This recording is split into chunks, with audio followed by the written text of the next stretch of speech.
अस्सलाम वालेकुम। मैं आप लोगों को जो स्मोकिंग की वजह से खांसी या बलगम या गीली खांसी जो लंबे अरसे तक के लिए हो जाती है, उसके बारे में आज बताऊंगी कि उसको कैसे ठीक किया जा सकता है।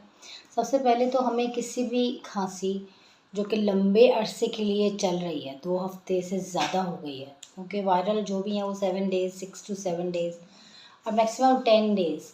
इसके बाद अगर कोई खांसी आपको रह रही है तो हमें उसका इलाज करने की ज़रूरत है, डॉक्टर के पास जाने की ज़रूरत है कि हमें क्यों हो रही है और उसकी वजह से आपको सांस की लिए तकलीफ़ हो रही है या रेशे की वजह से बुखार हो रहा है, तो आपको उसके टेस्ट कराने बहुत ज़रूरी है। उसमें ब्लड टेस्ट भी ज़रूरी है, एक्सरे भी ज़रूरी है, स्प्यूटम टेस्ट भी ज़रूरी है, कल्चर भी ज़रूरी है।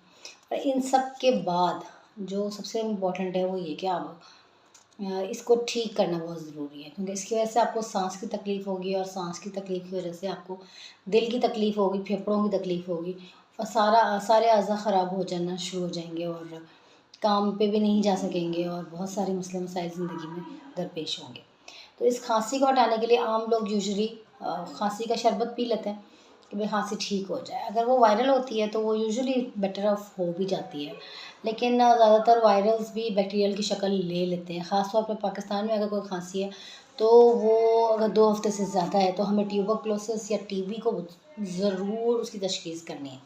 लेकिन अगर इससे छोटे अरसे के लिए कोई खांसी है तो हमें उसको दूर करने के लिए उसका मुआयना कराने के लिए क्या क्या या उससे रिलीव करने के लिए हमें क्या तरीके आजमाने होंगे। सबसे पहले तो हमें जो टेस्ट कराने हैं वो तो आप लोगों को समझ आ गया कि हमें स्पूटम का जो आपकी बलगम है उसका कल्चर देना है, ताकि जो भी ऑर्गेनिज्म है, वायरल है या बैक्टीरियल, उसका हम ट्रीटमेंट स्पेसिफिक मेडिसिन से कर सकें।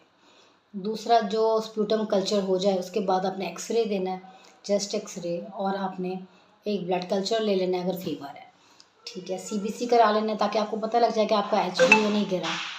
और इन सब बातों के बाद अब आपने ट्रीटमेंट की तरफ आना है, और ट्रीटमेंट ये है कि अगर खांसी की वजह से सांस रुक रहा है तो आपने क्या करना है। सबसे पहले आपने जो चीज़ आपको खांसी कर रही है, जो कि सिगरेट है, 90% लोगों में वही होती है, या स्मोक है, या धुआं है, या जो कुकिंग करते हैं वो लोग उनका धुआं है, उससे आपको बचना है, कुछ अर्से ब्रेक लेना है, ठीक है।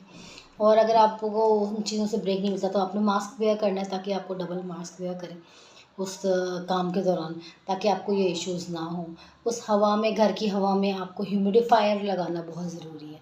खुद को पानी पीते रहना, तकरीबन 2 लीटर, यानी कि पेप्सी की 2 लीटर जितनी होती है बोतल, उतनी बोतल का पानी आपने दिन भर में पीना है, ताकि आप हाइड्रेटेड रहें। सेकेंडली, आपने जो है चेस्ट फिजियो भी करवा सकते हैं।